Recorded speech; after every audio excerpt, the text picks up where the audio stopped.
और नमस्कार मेरे प्यारे दोस्तों और सहपाठियों। फिर से एक बार आप सभी का स्वागत है हमारे और आपके एकदम अपना प्यारा सा चैनल ज्ञानोदय ऑफिशियल में। और ईश्वर से दुआ करते हैं आप सब भी सकुशल रहे और आपके दुआ से हम भी सकुशल ही हैं। हमें सकुशल रहना बहुत ज़रूरी है दोस्तों। तो बिना देरी करते हैं आ जाते हैं आज के विषय पर सीधा सीधी। दोस्तों हम बात कर रहे थे पिछले वीडियो पे इसी एंशिएंट हिस्ट्री का सीरीज़ पे। हमारा जो लास्ट वीडियो का जो टॉपिक था दोस्तों वो था मौर्यन डायनेस्टी यानी मौर्य राजवंश। आज का विषय भी वही होगा, लेकिन ये पार्ट 2 है दोस्तों। पिछले वाला वीडियो में पार्ट 1 में हम डिस्कस किए थे काफ़ी सवालों को लेकर, बहुत ही महत्वपूर्ण मुद्दों को लेकर। आज वही से हम आगे बढ़ेंगे। पहला सवाल हमारा पिछले वीडियो का लास्ट सवाल से रिलेटेड ही शुरू होगा। अगर आप पिछले वीडियो को नहीं देखे हैं तो डिस्क्रिप्शन बॉक्स के आपको कंप्लीट एंशिएंट हिस्ट्री का डिस्क्रिप्शन बॉक्स पर आपको, सॉरी दोस्तों फिर से एक बार बता रहा हूँ, डिस्क्रिप्शन बॉक्स पर आपका कंप्लीट एंशिएंट हिस्ट्री का प्लेलिस्ट दिया होगा, उन पर जाइए और जरूर से जो लास्ट पार्ट को देखिए। ये पार्ट 9 है दोस्तों, ओवरऑल पार्ट एंशिएंट हिस्ट्री का पार्ट 9 है, पार्ट 10 है सॉरी। और पिछले वीडियो हमारा पार्ट 9 था जिसमें मौर्यन डायनेस्टी पार्ट 1 का बात किए थे। तो दोस्तों फिर देरी क्या, इतना इंट्रो तो मुझे देना ही पड़ेगा दोस्तों। तो बिना देरी करते हुए चलिए आगे बढ़ते हैं my dear aspirants. Your first question is, in how many categories did Megasthenes divide the Indian society? यानी दोस्तों पूछा जा रहा है कि मेगास्थनीज, अगर हमको मेगास्थनीज के बारे में नहीं पता हो दोस्तों, पता हो तो बहुत अच्छी बात है, नहीं पता हो तो आप पिछले वीडियो पे आप मेरे पिछले वीडियो पे आप देख सकते हो, उसमें मैंने मेगास्थनीज के बारे में डिस्कस किया था। वे फिर से एक बार मैं बता देता हूँ फिर भी कि यूनानियों के सेल्यूकस निकेटर साथ ही साथ अलेक्जेंडर के समय की वे एक बहुत अच्छे लेखक थे, यूनानी लेखक थे मेगास्थनीज, यानी ग्रीक लेखक थे, ग्रीक राइटर। सो आपको पूछा जा रहा है कि ये जो मेगास्थनीज है वे भारतीय समाज को कितने वर्गों में विभाजित किया था। उन्होंने एक किताब लिखा था दोस्तों, पिछले वीडियो पे हम उनके बारे में बात किए थे। उसका नाम क्या था? उसका नाम था इंडिका, जिसमें उसने बारीकी से मौर्यन साम्राज्य के समय हमारे भारत का समाज व्यवस्था किस तरह का था उसको उसने उस किताब में बारीकी से लिखा है। उस किताब में उसने हमारे भारतीय समाज को अलग अलग वर्गों में विभाजित किए थे। तो आपको बताना है कि कितने वर्गों में विभाजित किए, कितने क्लास में उसने हमारा देश को, हमारे भारतीय समाज को विभाजित किए। ऑप्शंस आपके पास 4, 5, 6 या 7। दोस्तों क्वेश्चन आया हुआ है बिहार पब्लिक सर्विस कमीशन 2004 में। दोस्तों सही उत्तर क्या होगा? सही उत्तर होगा 7। जी हाँ, कुल 7 क्लासेस हैं। और दोस्तों ये क्लासेस क्या क्या हैं आपको नीचे दिया गया है। दोस्तों ये 7 क्लासेस था दोस्तों: philosophers, cultivators, herdsmen, artisans, traders, soldiers, overseers and councillors. यानी उन्होंने हमारे भारतीय समाज को कुल 7 भागों में विभाजित कर दिया। विभाजित करते उसने भारत समाज के बारे में लिखा। तो वो 7 क्लास क्या क्या था? दार्शनिक, किसान, चरवाहे, कारीगर और व्यापारी, सैनिक, पर्यवेक्षक और पार्षद। जी हाँ, तो ये वो 7 क्लास था। बढ़ते नेक्स्ट सवाल की तरफ। अगला सवाल आपके पास ये रहा कि an Ashokan edict is located in Uttaranchal. Uttaranchal यानी वर्तमान में उत्तराखंड। एट यानी पूछा जा रहा है कि उत्तरांचल यानी उत्तराखंड की वो कौन सी स्थान है जहाँ अशोक का एक शिलालेख स्थित है, यानी रॉक एडिक्ट आप कहते हैं जिसे, अशोक का रॉक एडिक्ट। अशोक ने पत्थर पर भी इंस्क्रिप्शन लिखा था, पत्थर पर उसने खुदाई करके बुद्धिस्ट जो रूल्स रेगुलेशन उसको लिखे थे वे उनके गाइडेंस में लिखा गया था। तो वो उत्तरांचल के कौन से जगह पर स्थित है? ऑप्शंस आपके पास है देवप्रयाग, केदारनाथ, ऋषिकेश या कालसी। दोस्तों सवाल आया हुआ है वही उत्तराखंड के सिविल सर्विस प्री में 2006 में। आपको बताना है वो स्थान कौन सा है जहाँ पे अशोक का रॉक एडिक्ट पाया जाता है, अभी भी लोकेटेड है वहाँ पे ही। दोस्तों सही उत्तर क्या होगा? सही उत्तर आपका होगा खालसी। जी हाँ दोस्तों, खालसी क्या है? खालसी कौन सा जगह है दोस्तों? इसको खालसी भी बोलते हैं वर्तमान के समय, पहले कालसी बोलते थे। It is a town in Dehradun district, Uttarakhand. Uttarakhand के जो देहरादून डिस्ट्रिक्ट है उसके अंतर्गत ये आते हैं। ये एक छोटे से शहर है। और दोस्तों वो शिलालेख जो है कुछ इस तरह दिखता है। आपको ये एक टॉम जैसा दिखाई दे रहा होगा, यही वो बुद्धिस्ट स्तूपा की तरह बनाया हुआ है दोस्तों। इसी के अंदर वो शिलालेख है और शिलालेख कुछ इस तरह दिखता है, आप नीचे देख रहे हैं स्क्रीन पर। इसको अगर आप अच्छे से देखेंगे तो इसमें छोटे छोटे अक्षरों पे बुद्धिस्ट जितने भी ये नियम कानून उनके बारे में इसमें लिखा गया था। अशोक के समय की बात है ये। यही था वो रॉक एडिक्ट। बढ़ते हैं नेक्स्ट सवाल की तरफ। अगला सवाल आपके पास, Megasthenes was envoy of which of the following kings, यानी निम्नलिखित में से वो कौन सा राजा था, यानी वो कौन सा यूनानी यानी ग्रीक राजा था जिसका दूत बनकर मेगास्थनीस हमारे भारत में आए थे। एनवॉय यानी दूत होता है दोस्तों, जैसे राजदूत होते हैं। ऑप्शंस आपके पास अलेक्जेंडर, एंटियोकस, डेरियस या सेल्यूकस। कौन महाराजा के अंतर्गत मतलब शासनकाल के समय मेगास्थनीस थे और वे उनके ही दूत बनकर उनका ही मैसेज को लेकर हमारे भारत पे आए थे। दोस्तों सवाल आया हुआ है आरआरबी मुंबई यानी railway recruitment board Mumbai zone 2006 में। दोस्तों सही उत्तर क्या होगा? सही उत्तर होगा सेल्यूकस। इसका पूरा नाम था दोस्तों सेल्यूकस निकेटर। जी हाँ, तो सेल्यूकस निकेटर का हुलिया थोड़ा देख लेते हैं दोस्तों। ये था सेल्यूकस निकेटर। थोड़ा इनके बारे में संक्षिप्त में जानकारी लेते हैं। So Seleucus I Nicator, he is also known as Seleucus I Nicator, was a Macedonian Greek general, officer, and successor of Alexander the Great, who went on to found the eponymous Seleucid Empire led by the Seleucid dynasty. यानी दोस्तों कहा जा रहा है क्या कि ये जो सेल्यूकस I निकेटर है, जिन्होंने ईसा पूर्व circa 358 से लेकर 281 ईसा पूर्व तक उन्होंने राज किया। वे जिंदा थे, बचे हुए थे। तो वे कौन थे? एक मैसेडोनिया यूनानी जनरल थे, साथ ही साथ अधिकारी भी थे, है ना। और साथ ही साथ जो सिकंदर महान है, जो हमारे भारत में आक्रमण भी किए थे, उनके उत्तराधिकारी थे, जिन्होंने सेल्यूसिड राजवंश के नेतृत्व में इसी नाम के सेल्यूसिड साम्राज्य की स्थापना की। यानी कंप्लीटली वे सेल्यूकस निकेटर से ही जुड़े रहते हैं। और यही थे वो जो इनके अंतर्गत वो हमारे जो है मेगास्थनीस रह रहे थे। बढ़ते नेक्स्ट सवाल की तरफ। ये सेल्यूकस निकेटर दोस्तों इसके बारे में और एक रोचक बात बता दूं। वे हमारे भारत में जब युद्ध करने आए, हमारे भारत को जीतने आए थे, तो बुरी तरह से इनका हार हुआ। चंद्रगुप्त मौर्य के साथ इनका भीषण युद्ध हुआ, जिसे हम सेल्यूकस मौर्यन वॉर भी कहते हैं। और इस युद्ध में इनका बहुत बुरी तरह से हार हुआ और बदले में इनका एक सौदा हुआ। सौदा में इनको कुछ संपत्ति जैसे हाथी वगैरह कुछ मिला, उनको मिला, यानी हमारे मौर्यन डायनेस्टी से इनको दिया गया। और उनके बदले में इनका एक बेटी को चंद्रगुप्त मौर्य से शादी करवाना था। तो चंद्रगुप्त मौर्य के एक पत्नी इनका बेटी भी है, जिसे हमें हेलेना के नाम से जानते हैं। बढ़ते नेक्स्ट सवाल की तरफ। नेक्स्ट सवाल आपके पास ये रहा, which one of the following places has no Ashokan edicts, यानी इनमें से अशोक का दोस्तों यहां पे पूछा जा रहा है, निम्नलिखित में से किस स्थान पर अशोक का कोई शिलालेख नहीं है। यानी ये ऐसा एक जगह है जहां पे अशोक का कोई भी रॉक एडिक्ट्स पाया नहीं गया है। दोस्तों गिरनर, कांधर, तोपरा या Pataliputra. Question came in NDA 2002। दोस्तों सही उत्तर क्या होगा? सही उत्तर आपका होगा पाटलिपुत्र। जी हाँ, पाटलिपुत्र एक ऐसा स्थान है जहाँ पे अशोक का आज तक कोई शिलालेख यानी जो रॉक एडिक्ट्स था, पत्थर को खोदाई करके वे जो बुद्धिस्ट के बारे में लिखते थे, वो नहीं पाया गया है। दोस्तों थोड़ा सा आगे बढ़े तो वो जगह था, इनमें कोई जानकारी आपको, क्वेश्चन बहुत सिंपल था। बढ़ते हैं इस सवाल पे, which language is used in the inscriptions of Ashoka, यानी अशोक के शिलालेखों में किस भाषा का प्रयोग किया गया है। मेनली कौन सी भाषा में अशोक ने इंस्क्रिप्शन वगैरह लिखे थे। दोस्तों प्राकृत एक लैंग्वेज है, संस्कृत, अप्रभंश ये भी एक लैंग्वेज है दोस्तों, option C, and option D Hindi.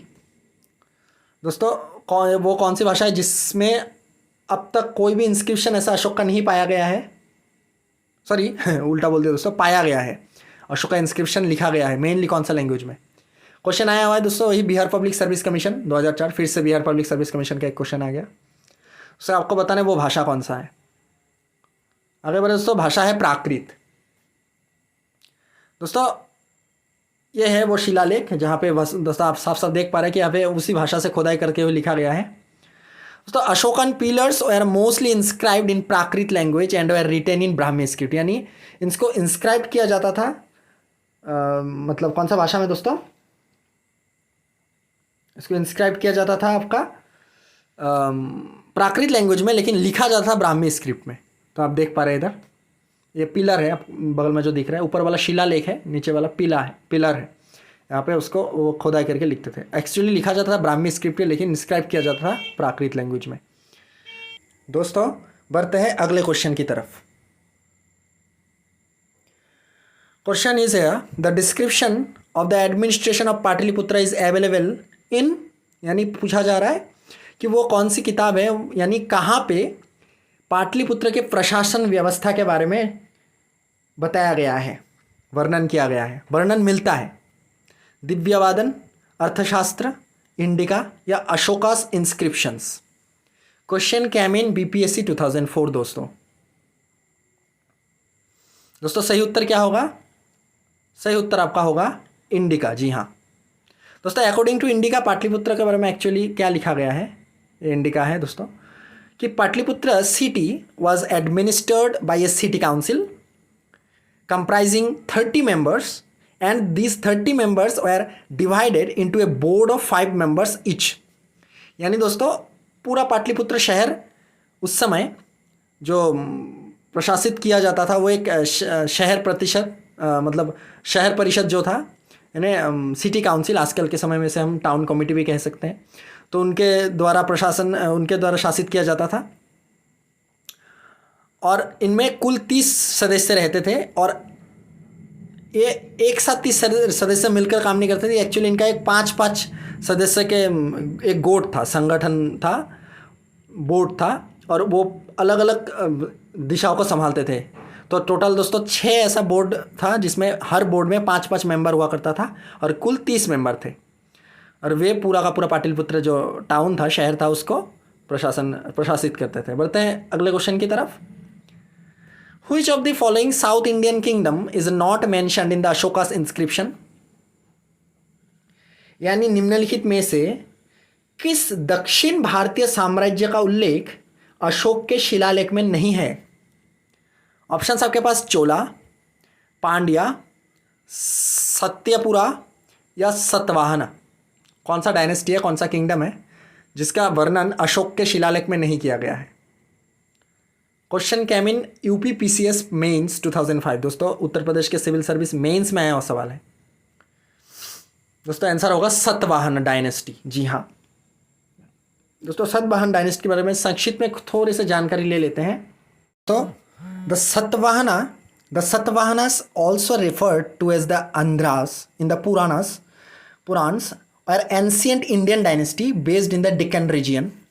यानी सतवाहन को पुराणों में आंध्र के रूप में भी जाना जाता है, यानी इनका दूसरा एक नाम आंध्रस भी कहा जाता है इन्हें, जो कि दक्कन क्षेत्र यानी डिक्कन रीजियन में स्थित एक प्राचीन भारतीय राजवंश थे। ठीक है ना। आगे क्या कह रहे हैं दोस्तों कि ये आप देख पा रहे हैं ब्राउन कलर की जो मैप बनाया हुआ है, सतवाहनस डायनेस्टी इतना दूर पे फैला हुआ था दोस्तों। This kingdom mainly comprised the present day Andhra Pradesh, Telangana and Maharashtra. आप देख ही पा रहे हैं दोस्तों मानचित्र में, मैप में, कि ये अभी के समय वर्तमान समय में आंध्र प्रदेश, तेलंगाना और महाराष्ट्र को लेकर एक साम्राज्य बना हुआ था सतवाहना नाम का। और दोस्तों most modern scholars believe that the Satavahana rule began in the late 2nd century BC and lasted until the early 3rd century CE। यानी दोस्तों कुछ महान जो स्कॉलर्स हैं उनके अनुसार ये सतवाहन डायनेस्टी का जो शासन चला, ये इसका शुरुआत हुआ था दोस्तों लगभग ईसा पूर्व 2री शताब्दी के अंत में, 2री शताब्दी ईसा पूर्व के अंत से, यानी 2nd century BC के लेट मतलब अंत से शुरू हुआ और लगभग चला, मतलब कुल कितना समय तक चला दोस्तों? 3री शताब्दी तक, यानी आप कह सकते हो कि 3rd century AD तक चला। इतना समय तक ये लगभग 500 साल ले सकते हैं, 500 साल ये डायनेस्टी राज किया। बढ़ते हैं नेक्स्ट सवाल की तरफ। नेक्स्ट सवाल, name the place where one of the Buddhist council was held during the reign of Ashoka. यानी सम्राट अशोक के शासनकाल के समय वो कौन सा बुद्धिस्ट काउंसिल था और वो कहाँ पे था, आपको वो बताना है। एक्चुअली आपको बताना है कि वो स्थान कहाँ पे था जहाँ पे अशोक के शासनकाल के समय बुद्धिस्ट काउंसिल बनाया गया था। वो जगह कौन सा था? मगध, पाटलिपुत्र, समष्टिपुर या राजगीर। दोस्तों क्वेश्चन आया हुआ है बीपीएससी 2002 में। तो सही उत्तर आपका होगा पाटलिपुत्र। जी हाँ, यहाँ पे अशोक के समय एक बौद्ध संगीति यानी बौद्ध परिषद का आयोजित किया गया था। दोस्तों ये थर्ड बुद्धिस्ट काउंसिल था, आप देख पाएंगे this was the third Buddhist council, तृतीय बौद्ध परिषद था। और इनका मतलब शुरुआत कब हुआ था? 250 BC, यानी वो समय काल कब था जब इनका शुरुकाल किया गया? तो 250 ईसा पूर्व, और ये पाटलिपुत्र पे स्थान हुआ था। दोस्तों पहला कौन सा? पहला था दोस्तों राजगीर, वो भी बिहार में ही था, पहला बुद्धिस्ट काउंसिल। और दोस्तों दूसरा बुद्धिस्ट काउंसिल वैशाली टाउन पे, वो भी बिहार पे ही है, वैशाली डिस्ट्रिक्ट पे। दोस्तों ये था 3 बुद्धिस्ट काउंसिल, 3 ही बुद्धिस्ट काउंसिल हुए हैं अब तक। और आगे दोस्तों थोड़ा जान लेते हैं कि ये बुद्धिस्ट काउंसिल जो है it was conducted under the, ये जो थर्ड बुद्धिस्ट काउंसिल था जिसे पाटलिपुत्र में कंडक्ट किया गया था, it was conducted under the patronage of emperor Ashoka of Mauryan dynasty. यानी मौर्य साम्राज्य के सम्राट अशोक के संरक्षण में इनका आयोजित किया गया था। और ये इसे जो अध्यक्षता कर रहे थे, यानी इनके जो अध्यक्ष थे वो था मोगलीपुट्ट तिस्सा। इस पूरा बुद्धिस्ट काउंसिल का जो अध्यक्षता निभा रहे थे, चेयरमैन अब के समय में जो कहते हैं अभी के समय में, तो मोगलीपुट्ट तिस्सा उनका नाम था। ये बहुत ही इंपॉर्टेंट सवाल है दोस्तों, ये भी आता है कि उस समय का third Buddhist council, second Buddhist council, first Buddhist council, इनका अध्यक्ष कौन थे? तो थर्ड का अध्यक्ष था मोगलीपुट्ट तिस्सा। इसे हिंदी में मोगलीपुट्ट तिस्सा कहते हैं। बढ़ते हैं नेक्स्ट सवाल के तरफ। Name the monk who influenced Ashoka to embrace Buddhism. यानी आपको बताना है वो भिक्षु यानी साधु कौन था, आपको उनका नाम बताना है, जिसने अशोक को बौद्ध धर्म के लिए प्रेरित किया था, बौद्ध धर्म अपनाने के लिए प्रेरित किया था। दोस्तों ऑप्शंस आपके पास विष्णुगुप्ता, उपगुप्ता, ब्रह्मगुप्ता, बृहद्रथ। दोस्तों क्वेश्चन आया हुआ है एसएससी ग्रेजुएट लेवल 2010 में, स्टाफ सिलेक्शन कमीशन का सवाल है। तो सही उत्तर क्या होगा? सही उत्तर आपका होगा उपगुप्ता। जी हाँ, ये वो शख्स थे, वो भिक्षु, वो साधु ब्राह्मण थे दोस्तों। बुद्धिज्म में बौद्ध भिक्षु कहते हैं मॉन्क को। तो वो बौद्ध भिक्षु थे जो एक्चुअली इन्हें अशोक के आध्यात्मिक गुरु माना जाता है। अशोक को इन्होंने ही प्रेरित किया था कि वे बौद्ध धर्म के अंतर्गत आए। दोस्तों ये कुछ उनका एक्चुअल छवि तो नहीं है, उनका स्टेचू बनाया गया है, मूर्ति, तो ये इस तरह दिखते थे।